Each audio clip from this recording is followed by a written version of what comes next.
What happens when a healthcare hero gets treated like a criminal? And what if the person who saves her turns out to be the last person anyone expected? This is the story of Keisha Monroe, an ICU nurse who just finished a brutal 72-hour shift during a COVID surge. A woman who'd spent 3 days saving lives while wearing full PPE in a packed hospital. And on her way home, exhausted and desperate to see her kids, she was stopped at airport security and accused of carrying drugs because of the way her natural hair looked on the scanner. But here's the twist that nobody saw coming. Imagine this. You've been working non-stop for 3 days. You've watched patients die. You've held the hands of people taking their last breaths. You've sacrificed time with your own family to care for strangers. And when you finally drag yourself to the airport, a TSA agent pulls you aside and suggests your hair is suspicious and needs to be searched. For 41 minutes, Keisha stood in a glass screening room while agents debated whether her braids could be hiding contraband. They wanted to run their hands through her hair. They wanted her to remove her braids. They treated her like a suspect while her red-eye flight was boarding. She was tired, she was angry, and she was done being polite. When Keisha finally raised her voice, demanding to know why she was being targeted, something unexpected happened.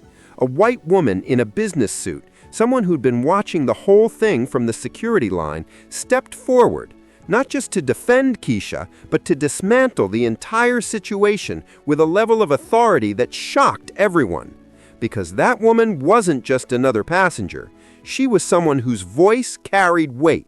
And what she did next turned Keisha's nightmare into a victory that exposed TSA's hair discrimination policies nationwide. So what really happened in that screening room? Who was this mysterious ally? And how did one nurse's refusal to stay quiet spark a movement? This story will surprise you. October 8th, 2024. Newark Liberty International Airport, Terminal C, 11:47 p.m. Keisha Monroe was running on fumes. She'd volunteered for an extra shift at Mount Sinai Hospital in New York when COVID cases spiked unexpectedly. What was supposed to be a 12-hour shift turned into 72 hours of chaos. Patients coding, ventilators maxed out, families crying on video calls because they couldn't be there in person. When her shift finally ended at 9 p.m., all she wanted was to get home to Newark, kiss her 2 kids goodnight even if they were already asleep, and collapse into bed. She'd booked the last flight out at 12:30 a.m.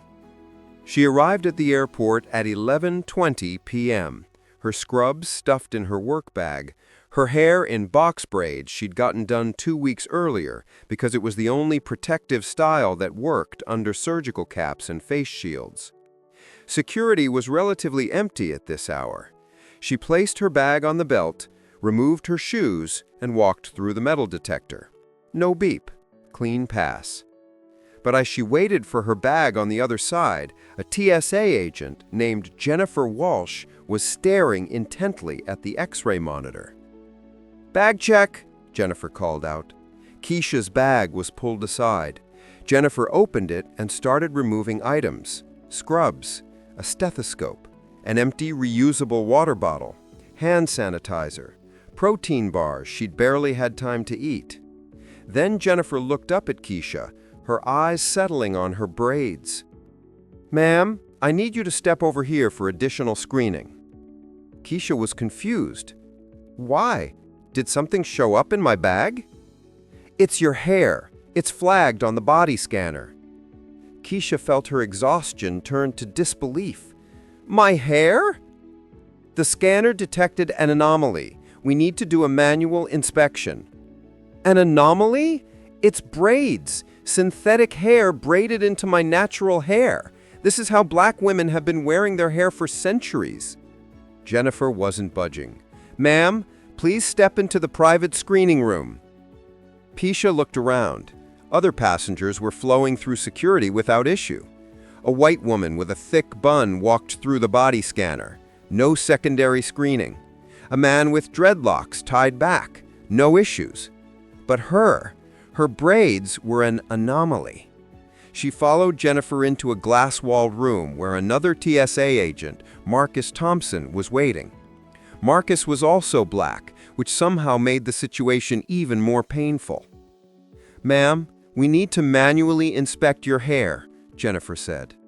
"You want to search my hair? It's standard protocol when the scanner flags something." "But it didn't flag something. It flagged my hair texture. There's a difference."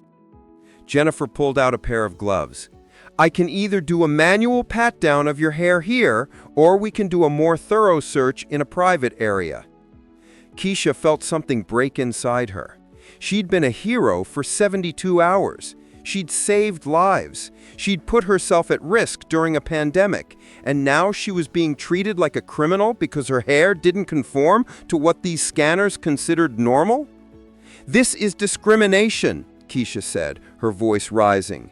"You're targeting me because I'm black and my hair doesn't look like yours."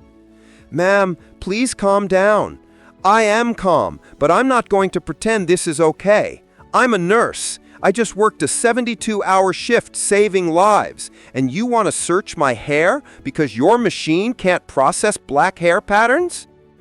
Jennifer reached for her radio. "I'm going to need a supervisor." "Good. Get one. Get 10, because I want everyone to see this. I'm pulling out my phone and starting recording." And that's when the woman in the business suit stepped forward from the security line. The woman was in her mid-50s, white, wearing an expensive navy suit and carrying a leather briefcase. She'd been standing in line about 10 feet away, watching the entire exchange through the glass walls. She walked directly up to the screening room door and knocked firmly. Jennifer looked annoyed. "Ma'am, you need to stay in the security line." "I'm Dr. Patricia Covington, Chief Medical Officer for the Transportation Security Administration." She held up her TSA badge and federal credentials. "And I need to know why this passenger is being detained." The room went silent. Keisha's jaw dropped. The TSA's own medical chief had been standing in line, watching everything, waiting to see how it would play out. Dr. Covington entered the screening room. "Agent Walsh, explain to me what triggered this screening." Jennifer stammered. "The body scanner flagged her hair as an anomaly." "And what protocol did you follow?" "Standard secondary screening for anomalies." Dr. Covington pulled out her own phone and opened what appeared to be the TSA's official procedure manual.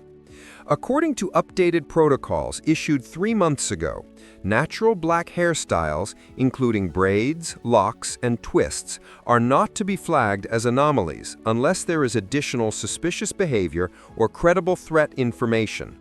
Was there any?" "No, but was this passenger acting suspiciously?"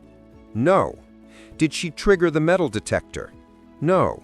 "Were there any prohibited items in her bag?" "No." Dr. Covington turned to Marcus, the other agent. "Agent Thompson, did you review the updated hair policy training from July?" Marcus looked uncomfortable. "Yes, ma'am." "Then why did you participate in this screening?" He had no answer. Dr. Covington faced Jennifer directly. "You're conducting a discriminatory search based on racial bias, which violates federal civil rights protections and TSA's own updated policies. This screening is terminated immediately." Jennifer's face flushed red. "Ma'am, I was just following protocol." "You were following outdated protocol that we specifically revised because of documented discrimination against black passengers. I know because I wrote the revision." She turned to Keisha. "Miss Monroe, Keisha Monroe." "Miss Monroe, I apologize on behalf of the TSA. You've been subjected to discriminatory treatment. Your screening is complete. You're free to collect your belongings and proceed to your gate." Keisha felt tears welling up, but she blinked them back. "Thank you, but I'm not the first person this has happened to, am I?" Dr. Covington's expression was grim. "No, you're not, and that's why I'm here. I've been conducting unannounced audits at airports nationwide because complaints about hair discrimination have been increasing despite our policy changes. I wanted to see if agents were actually following the new guidelines." She looked at Jennifer and Marcus. "They're not." Dr. Covington pulled out her phone and made a call.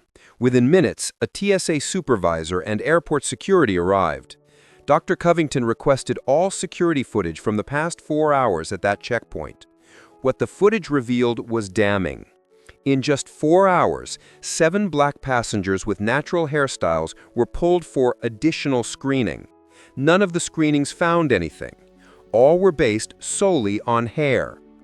Meanwhile, dozens of passengers with other hair types passed through without issue, even when the body scanner showed similar anomalies from hair accessories, thick hair, or buns. Dr. Covington didn't just advocate for Keisha. She documented a pattern. She pulled Agent Walsh and Thompson off duty immediately, and she stayed with Keisha until her flight boarded, personally escorting her through security and ensuring no further harassment. But she didn't stop there.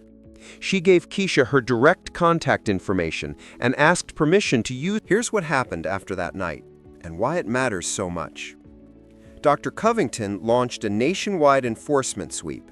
She audited 47 major airports over the next 3 months. What she found was staggering. Despite new policies explicitly prohibiting hair-based discrimination, 68% of TSA checkpoints were still flagging black passengers with natural hairstyles at disproportionate rates. Jennifer Walsh was terminated. Marcus Thompson was suspended and required to complete extensive retraining. But more importantly, Dr. Covington implemented mandatory monthly audits, installed bias detection software in body scanners, and created an anonymous reporting system for passengers who experienced discrimination. Keisha's story became part of the training material.